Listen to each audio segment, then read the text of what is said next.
My female boss refused to book my flight for a $5 million deal. She insulted me. Why bring trash, lol, but I knew something she didn't. The client's CEO assessed my brother. I smiled and said, good luck in the meeting.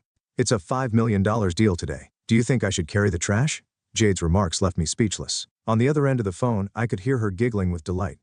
It was unable to get through to her after the call finished, and the phone was switched off. She had this plan from the start, but Jade is unaware that my brother is the CEO of the client company. I called my brother and added myself to the standby list for the upcoming flight.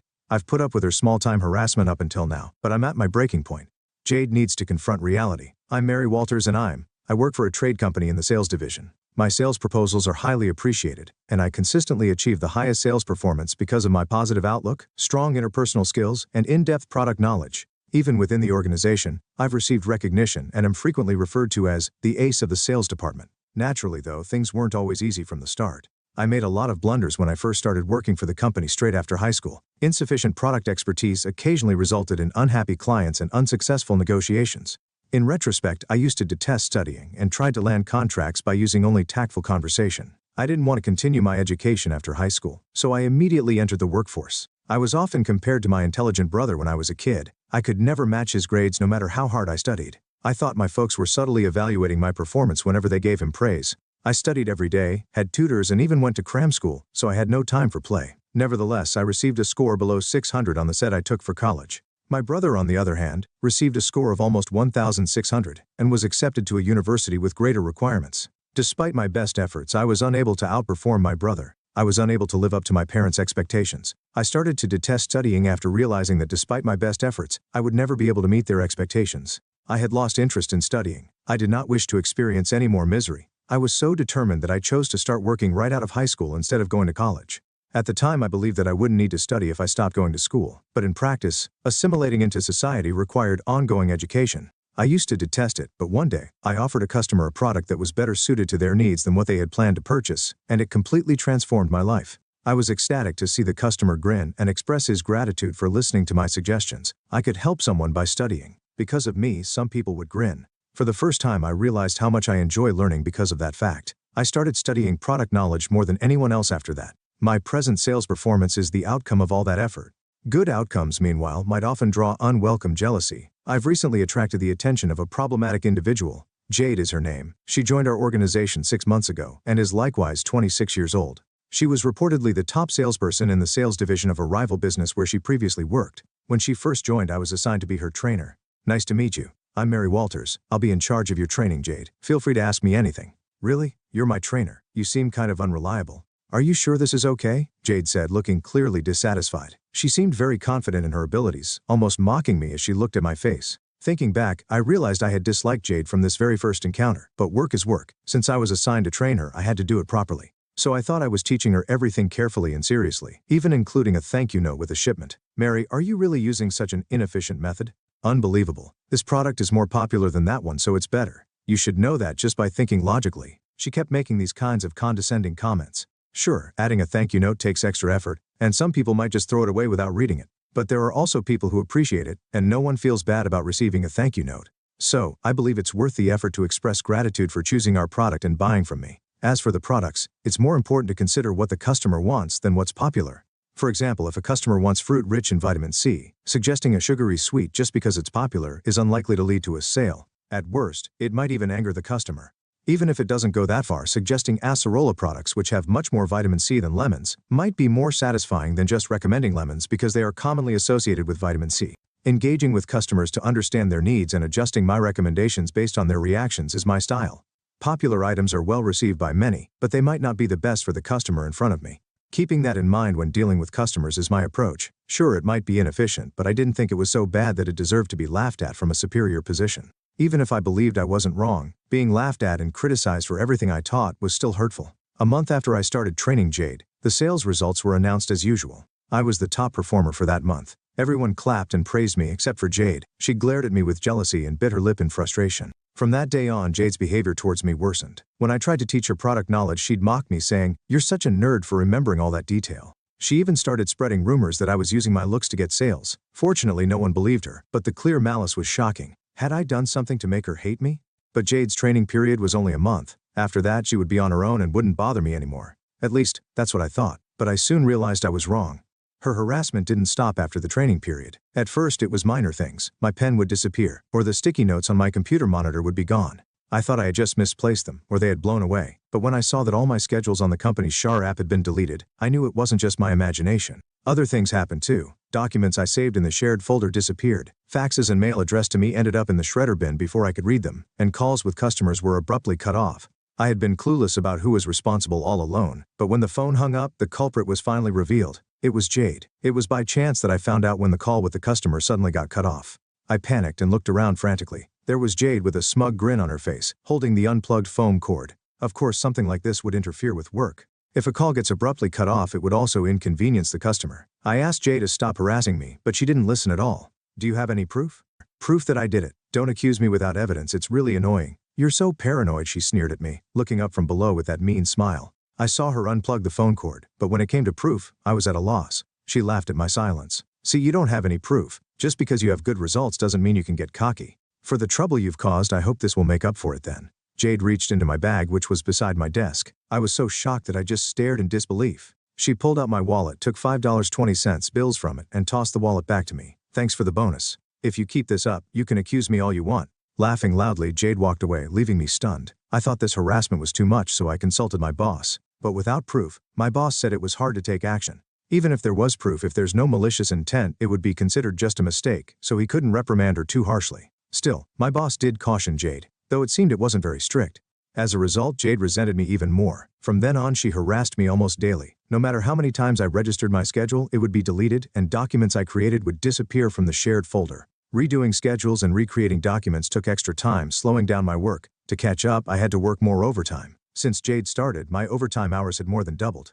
To avoid issues with phone calls, I told customers to email for non-urgent matters and to call me for urgent or important issues, citing problems with the office phone line.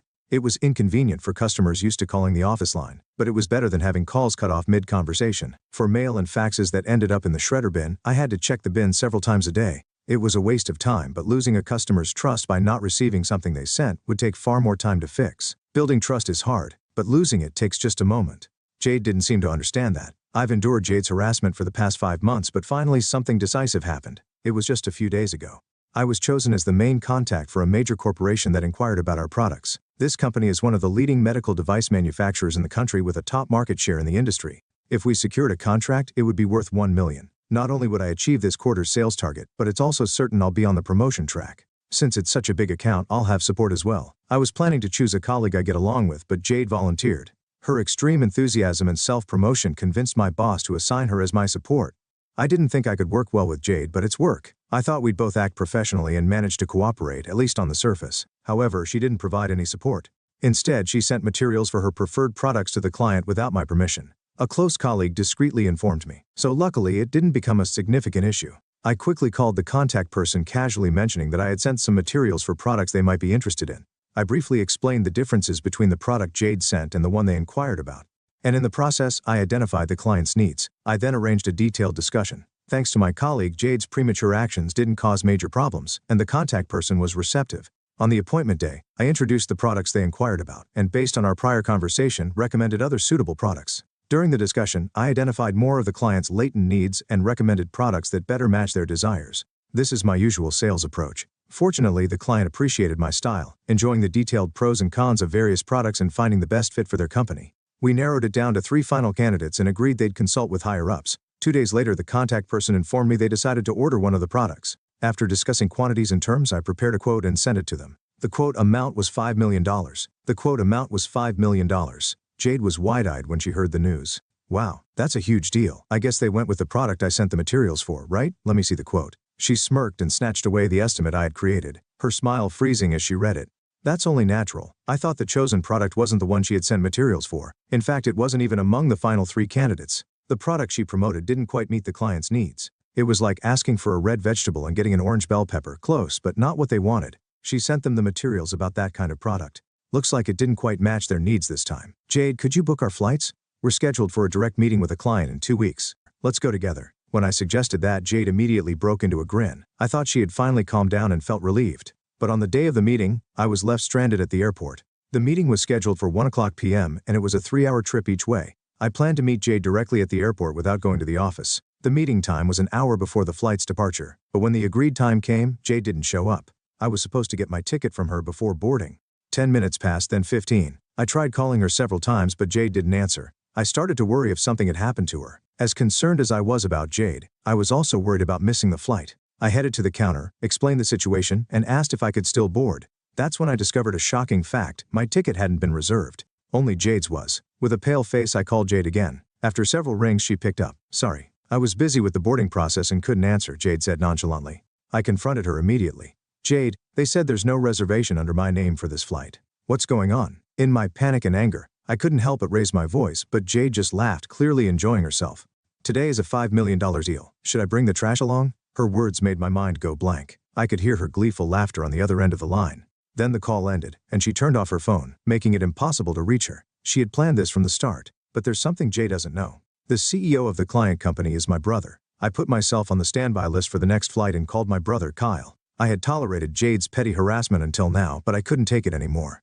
It was time for Jade to face reality. Both the next flight and the one after that were fully booked, leaving me stranded at the airport. Then finally, it was 1:00 p.m., the time of the meeting.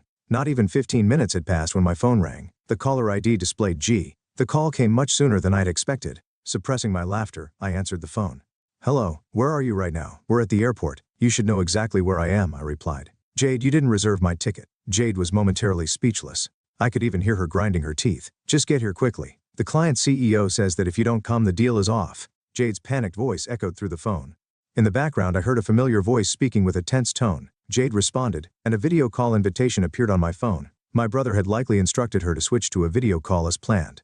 I accepted the video call. Jade's pale face appeared on the screen, green. She turned to look at me, her face growing even paler. "The CEO and the manager? Why are both of you with that trash at the airport?" Seeing Jade's confusion, I stifled my laughter. Why were the CEO and manager here? The reason was simple. I had called them. The company I work for is one of several founded by my great-grandfather. His company, which began in retail, has now evolved into a steel company group, encompassing numerous subsidiary companies. One of them is the company I work for. The current CEO of the company I work for is my father's younger brother, my uncle. My great-grandfather was a shrewd businessman who founded many companies. He built a major corporation with a wide range of businesses, including food and beverage, fashion, telecommunications, and logistics. My brother, despite growing up in this environment, didn't rely on the legacy and started his own company. In about 10 years, he climbed the top of the industry. As a child, he was often called the reincarnation of our great-grandfather. Now I understand why I could never measure up. Back to this morning, after Jade abandoned me, I called my brother, the client CEO, and my uncle, our company's CEO. Of course, I also informed my supervisor and the manager of the department.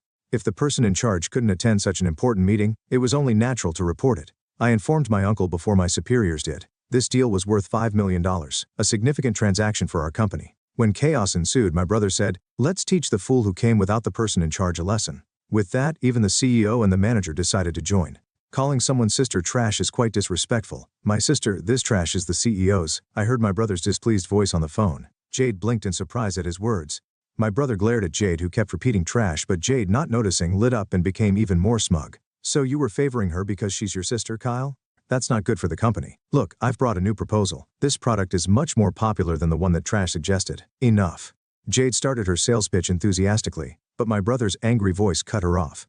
"I heard that after making an inquiry, our staff received a brochure for a product that didn't meet our needs. You sent it, didn't you?" Our staff was puzzled, thinking the person in charge wouldn't send such a thing, and now I understand why. "What? There is no way it didn't meet your needs. This product is really popular. So what? No matter how popular it is, if it's not what we need, it's useless." My sister, the person in charge, patiently worked with us, genuinely understanding our problems and finding solutions that suited us. She clearly explained both the advantages and disadvantages of the products. "We decided to do business with your company because we believed we could have an honest relationship with her. If you plan to replace her with someone like you, who only sees things superficially and pushes popular items without understanding the client, we will cancel this deal." Hearing my brother's angry voice, my heart swelled with emotion. I never imagined he thought so highly of my work. Knowing my brother's true feelings warmed my heart. "I deeply apologize. It's my responsibility for not supervising my subordinate properly. Our company has no intention of replacing the person in charge. We sincerely apologize for taking your time today.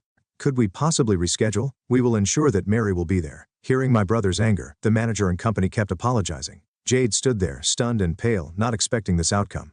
My brother then said he would let it go for the sake of the manager and company, finally resolving the situation with both sides relieved. Jade returned to the office immediately. Just before hanging up, the manager's angry voice echoed. I could faintly hear Jade's gasp. Jade, who was ordered to return immediately, came back to the office after business hours. She entered the sales floor where the Southeast manager and I were waiting. Jade looked exhausted. Her face was a mess, but I didn't feel sorry for her. It was her own doing. What is the meaning of this? As soon as Jade returned, the manager angrily confronted her. He looked ready to grab her. Sir, I was set up. Please believe me. Jade, with tears in her eyes, clung to the manager instead. She pressed her chest against his arm and looked up at him pleadingly. How? The manager, not entirely displeased, asked. Jade lowered her face sadly but gave me a wicked smile. It seemed she was plotting something again. The truth is, Mary ordered me to go alone today. I told her she was the person in charge, but she said I was being impertinent for not obeying her. Even though I'm a new hire, she threatened to harass me until I quit if I refused. Is that true? The manager looked back and forth between Jade, who was tearfully pleading, and me. Of course not. What she said isn't true. I firmly denied it. That's not true. In fact, I've been the one getting harassed by Jade. You're just making things up. You don't have any proof. Jade repeated the same words she used before, smirking smugly. She probably thought she had me cornered. I smiled sweetly at Jade, who was grinning wickedly. I do have proof. Jade's voice sounded foolish as she reacted to my words. Ignoring her, I pulled out my phone from my pocket. I opened the latest audio file. It was a recording of my conversation with Jade at the airport this morning. The exchange between Jade and me played from my phone. When it reached the part where Jade said, "Today is a $5 million deal. Should I bring the trash along?" The manager's eyebrows shot up. So it was you, Jade. You're the cause. I never said that. It's fabricated. Oh really? Then is this also fabricated? I continued playing more audio files, each one containing rude remarks Jade had made to me.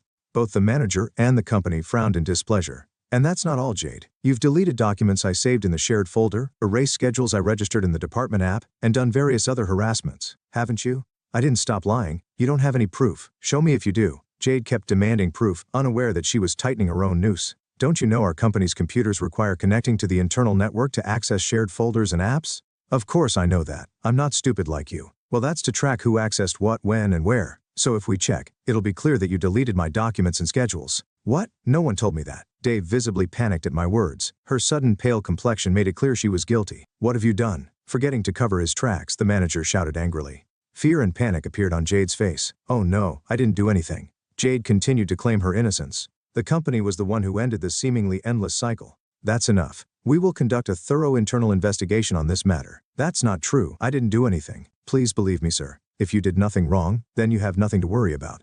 In fact, this should prove your innocence. Jade fell silent at the CEO's words. If they investigated, it would be clear she had been harassing me. She wanted to convince the company by any means necessary. But when I say we will investigate, we will. This is final. Jade, you are on suspension until the investigation is complete. Do not come to the office. No way. Jade turned pale at the CEO's words. For someone who took pride in her competence and career, this suspension was a severe blow. She tried to sway the Southeast with smooth talk and even clung to him, but the company didn't change its mind. The next day, despite being ordered to stay home, Jade showed up at the office. However, the supervisor, having been informed by the manager, ordered her to go back home. When the manager arrived and saw Jade, he was furious. He told her that if she didn't stay home, she would be fired, and she left in tears. After that, things were peaceful. It felt like it did before Jade joined, and my work progressed smoothly. I thought the day would end without any more issues, but it didn't go that way. In the evening, the CEO, with a serious expression, summoned me to his office. Wondering what had happened, I went to the CEO's office. The manager was also there, looking grim as he stared at the computer screen. The CEO gestured for me to look at the monitor. I was shocked. The screen showed a meeting app with my brother and Jade on the other end. Mary, she says you sent her to see me. Is that true? What? Why would I send Jade to see you? I had no idea what was going on and was completely confused. My confusion must have shown on my face and in my voice as my brother sighed deeply and began to explain. The explanation was headache-inducing. After being sent home this morning, Jade must have realized she was in serious trouble, so she headed straight to the airport. She thought that if she could secure the contract with my brother's company, she would get off the hook. She bypassed the contact person at my brother's company and directly requested a meeting with him. Hearing the company name and that a woman was there to see him, my brother assumed it was me coming to apologize and had her shown to his office. Being led into the CEO's office made Jade think she had a chance. She enthusiastically pitched her product to my brother despite it being rejected the previous day for not meeting the company's needs. Then, as if that wasn't bad enough, when my brother tried to dismiss her saying there was nothing more to discuss, she clung to his arm, completely misunderstanding the situation. She pressed her chest against him. Jade tried to force the contract. That act finally made my brother furious, and he demanded, "Are you mocking me?" He called the CEO to complain.